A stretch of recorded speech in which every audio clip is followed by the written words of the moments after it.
आजाद हुआ था। तभी से पूरे देश में 15 अगस्त को एक राष्ट्रीय पर्व के रूप में मनाया जाता है।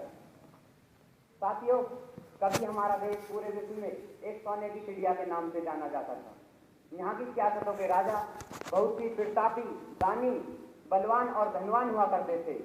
लेकिन जब राजवंशों में आपसी फूट पड़ने लगी और राजाओं में भोगलासिता की आदत बढ़ने लगी, तो विदेशी आक्रमणकारी देश के राजवंशों की फूट का फायदा उठाने लगे।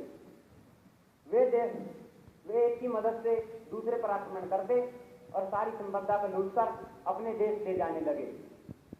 सिकंदर, बाबर और मोहम्मद शाह अब्दाली जैसे क्रूर लुटेरे स्वयं भारत नहीं आए थे, बल्कि उन्हें आमंत्रण देकर बुलाया गया था। उन देश के दुश्मनों ने हमारे ऊपर शासन भी किया और हमारे देश को लूटने का काम भी किया। 700 वर्ष मुगलों ने हमारे ऊपर क्रूरतापूर्ण शासन किया।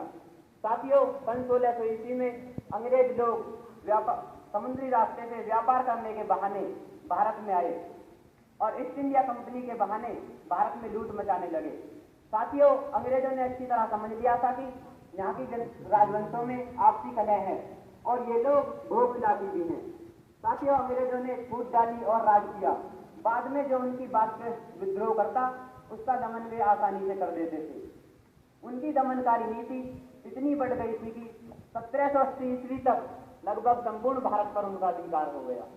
साथियों, अंग्रेजों के अत्याचार और दमनकारी नीति से भारत की जनता कुछ कीड़े मकोड़ों की तरह कुचली जा रही थी। साथियों, हद तो उस समय पार हो गई जब देश में अकाल पड़ गया। हैजा प्लेग जैसी भयंकर बीमारी देश में फैल गई। इलाज के अभाव में लोग तड़प तड़प कर मर रहे थे और अंग्रेज सरकार भारत की जनता की अनदेखी कर खजाने को लूट लूट कर इंग्लैंड ले जा रही थी। तब भारत माता दुख से तरह उठी। भारत माता के वीर सपूतों ने गुलामी की बेड़ियों को काटने के लिए युद्ध के मैदान में कूद पड़े। 1857 ईस्वी में बैरकपुर छावनी में मंगल पांडे ने अंग्रेजों के खिलाफ युद्ध के मैदान में युद्ध किया।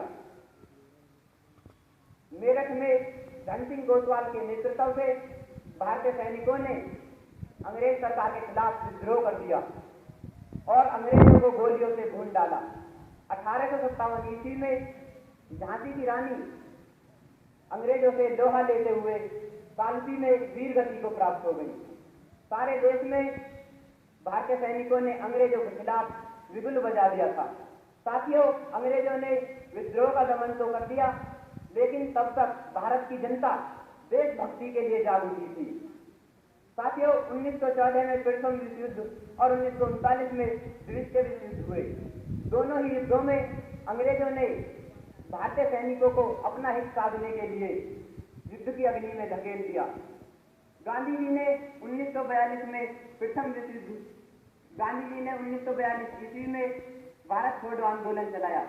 जाने कितने ही आंदोलन अंग्रेजों के खिलाफ चलाए गए और कितने ही क्रांतिकारियों को जेल की हवा भी खानी पड़ी।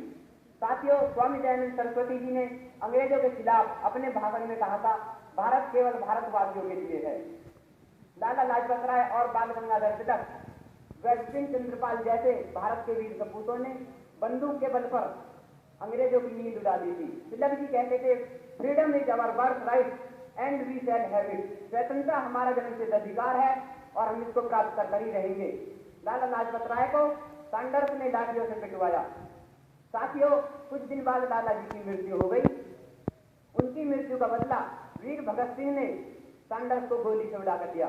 भगत सिंह ने कहा, ये खामोश मिजाजी तुम्हें जीने नहीं देगी, अगर जीना है इस दौर में तो कोहराम मचा दो।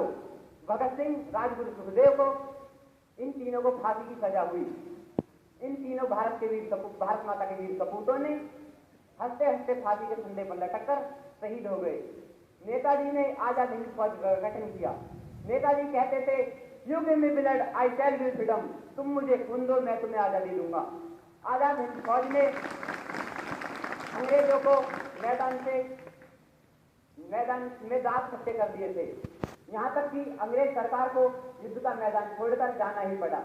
उधर चंद्रशेखर आजाद ने इलाहाबाद में अंग्रेज सरकार के 7 सिपाहियों को उड़ाकर आखिरी गोली अपनी कनपट्टी पर मारकर सदा सदा के लिए भारत माता की गोद में सो गए। और दादरी नरेश, राव मिशन सिंह गुर्जर और राव उमराव सिंह गुर्जर की फौज ने अंग्रेज अधिकारियों को हराकर उनसे खेत तक कटवाए थे। अंग्रेजों ने धोखे से गिरफ्तार कर दोनों भारत माता के वीर सपूतों को काला आम बुलंदशहर फांसी की सजा दे दी। जिस समय अमृतसर के जलियांवाला बाग में हजारों की संख्या में क्रांतिकारी नेता अपनी एक सभा कर रहे थे, उस समय सैंडर्स ने, जनरल डायर ने चारों तरफ से बाग को घेरकर मशीन गनों से गोलियां बरसाई। उसमें हजारों क्रांतिकारी मार गिराए गए। जनरल डायर की उस करतूत का बदला सरदार उधम सिंह ने जनरल डायर को इंग्लैंड में जाकर गोली से उड़ा कर दिया। तब अंग्रेज लोग समझ लिए कि यहाँ के भारत की जनता, यहाँ तक कि बच्चा बच्चा आजादी हासिल करने के लिए आतुर है और ये अपनी जान स्वतंत्रता के लिए अपनी जान तक देने के लिए पीछे नहीं हटेंगे। तब अंग्रेजों के पांव उछलने लगे और उन्हें भारत छोड़कर जाना ही पड़ा। परिणाम स्वरूप हजारों क्रांतिकारी प्राणों की आहुति के बाद हमें 15 अगस्त 1947 को आजादी हासिल हुई और हमने 15 अगस्त 1947 को लाल किले पर तिरंगा झंडा लहरा दिया। लाल किले पर आज तिरंगा झंडा हमने गाड़ दिया और शहीदों की उम्मीदों को प्यार किया है। भगत सिंह को शेखर का सम्मान किया और शहीदों की समाधि पर घी का दीपक बांध दिया। साथियों, हम विदेशी शासन से तो आज स्वतंत्र हो गए हैं, लेकिन आजाद हुए 70 वर्ष होने को हैं। हमारी रूढ़िवादी सोच आज भी वैसी की वैसी ही है। हम आज भी जातिवाद, धार्मिकवाद और क्षेत्रवाद पे उलझते रहते हैं। साथियों, गरीब और कमजोर वर्ग के लिए शिक्षा, चिकित्सा, रोजगार व आदि मूलभूत सुविधाओं का आज भी अभाव है। पश्चिमी सभ्यता और संस्कृति के हम आज भी गुलाम होते जा रहे हैं। आधे से ज्यादा हम स्वदेशी को छोड़कर विदेशी चीजों पर निर्भर रहते हैं। ज्यादातर हम विदेशी चीजों का ही उपयोग करते हैं। जब तक हमें मूलभूत सुविधाएं अपने देश से प्राप्त नहीं होंगी, तब तक इस देश में ऐसा ही होता रहेगा और ये आजादी हमारे देश की आधी ही साबित होगी। जय हिंद, जय भारत।